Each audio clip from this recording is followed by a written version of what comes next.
Now is the right time to begin the discussion about the individual drugs, that is the beta blockers. And in today's episode, we are going to cover the non-selective beta blockers, and amongst them, you all know the prototype drug is Propranolol. Welcome all to IS Pharmacology Difficult Podcast. I'm your host, Dr. Radhika Vijay, MBBS MD Pharmacology, and this is the audio hub to get the best simplified basic tips, strategies, methods, and ideas to learn better, to understand better, and to make your concepts crystal clear. If you really find, and if there's a question hovering in your minds, is pharmacology difficult? Lend me your ears for a while and let in the magic of knowledge. To begin with, we have the prototype drug Propranolol. Now, Propranolol, as you all know, it acts both on beta 1 and beta 2 receptors with equal affinity, but it has a lower affinity for the beta 3 receptors.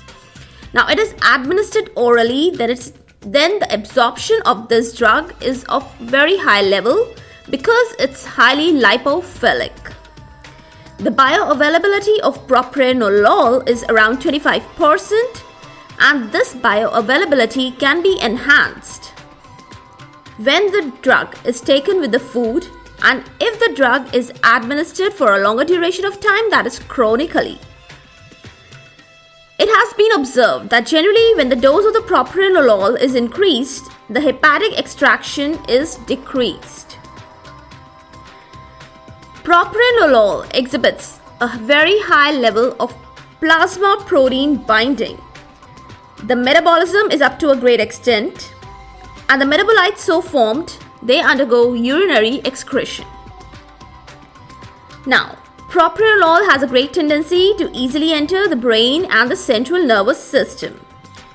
The hepatic blood circulation and the hepatic pathologies, they actually determine the clearance of this wonderful drug. There are available many sustained release formulations which are very commonly in vogue. You might be wondering what are the uses of these drugs? Well, propranolol uses, they are manifold. First and foremost, I should make it very clear, it's a very common therapy to be used in hypertension and angina. Now, the therapy of propranolol in hypertension is begun with actually a low dose and then it is slowly scaled upwards. Now, it is always preferred to monitor the blood pressure while administering this drug for the therapy of hypertension.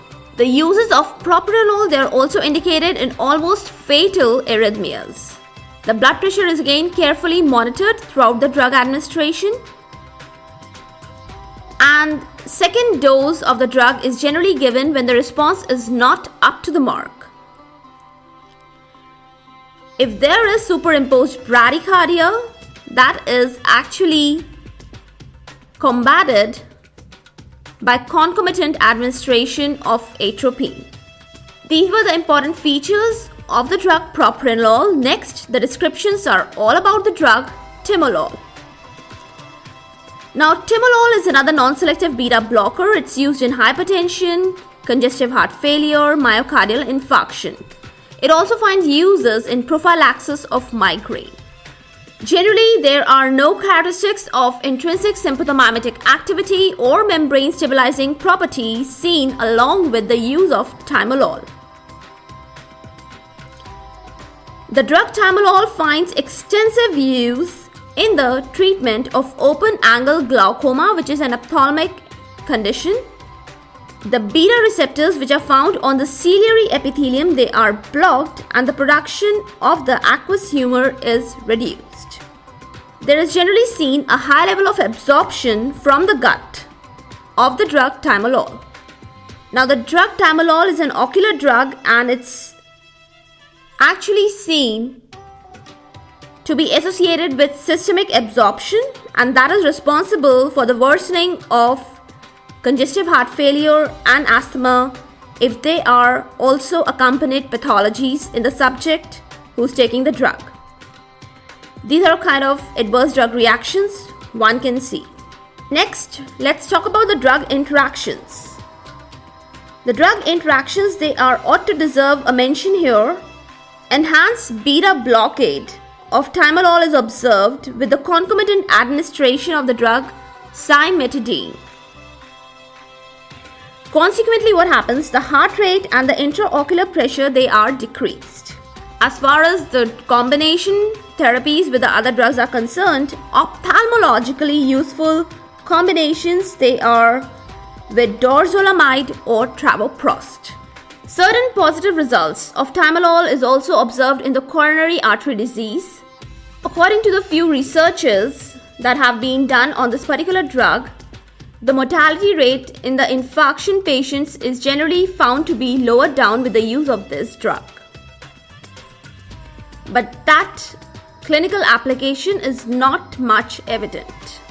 That's a good description all about Timolol. Coming over to our next drug, that is non-selective beta blocker, we have in our list Nadolol. Nadolol is a long-acting drug. It has a long half-life. The good to mention uses are in hypertension and angina, and certain positive results they are also seen in the tremors related to Parkinsonism, and up to a certain level the use is also appreciable in the migraine prophylaxis. Again, like other drugs, it does not possess any kind of intrinsic sympathomimetic activity or membrane stabilizing property. It's not a lipophilic drug. The CNS concentrations, they are not much effective. The bioavailability is more than 30 to 40%. And if the patients, they are having kidney damage or failure, the dose of the Nadolol should be reduced in such patients. Because if it's not reduced, then there may be propensity of accumulation of Nadolol in the kidney. Nadolol is again highly water-soluble drug. Its gut absorption is not complete, and the drug is largely excreted in urine. That's a short description about Nadolol. Coming over to our last drug of the day, that is Pindolol. Now, in contrast to all of the drugs that I have described just now, like Propranolol, Timolol, Nadolol, what is so special about Pindolol? Well, Pindolol is actually described as a non-selective beta blocker which possesses intrinsic sympathomimetic activity. Good to mention enough. The membrane stabilizing property and the lipid solubility, they are actually inadequate. What can you imagine the use of this drug? Well, the uses, they are restricted to angina and hypertension. And what is the use of the intrinsic sympathomimetic activity? Any guesses around here? Well, it's extensively employed in the patients of bradycardia or the patients having low cardiac reserve. 50% or more drug is actually metabolized in liver, and rest of the drug is excreted in urine.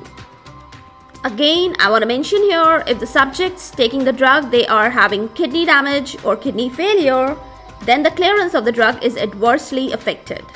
So that was a good enough description of all the non-selective beta blocker drugs, namely Propranolol, Nadolol, Timolol, and Pindolol. In the next episode, we'll be definitely talking about the selective and the special beta blocker agents. For all the updates and latest episodes of my podcast, please visit www.ispharmacologydifficult.com, where you can also sign up for a free monthly e-newsletter of mine. It actually contains a lot of updates about medical sciences, drug information updates, and my podcast updates also. You can follow me on different social media handles like Twitter, Insta, Facebook, and LinkedIn. They all are with the same name, is Pharmacology Difficult. If you're listening for the first time, do subscribe and follow whatever platform you are consuming this episode. Stay tuned. Do rate and review on iTunes, Apple Podcast. Stay safe, stay happy, stay enlightened. Thank you.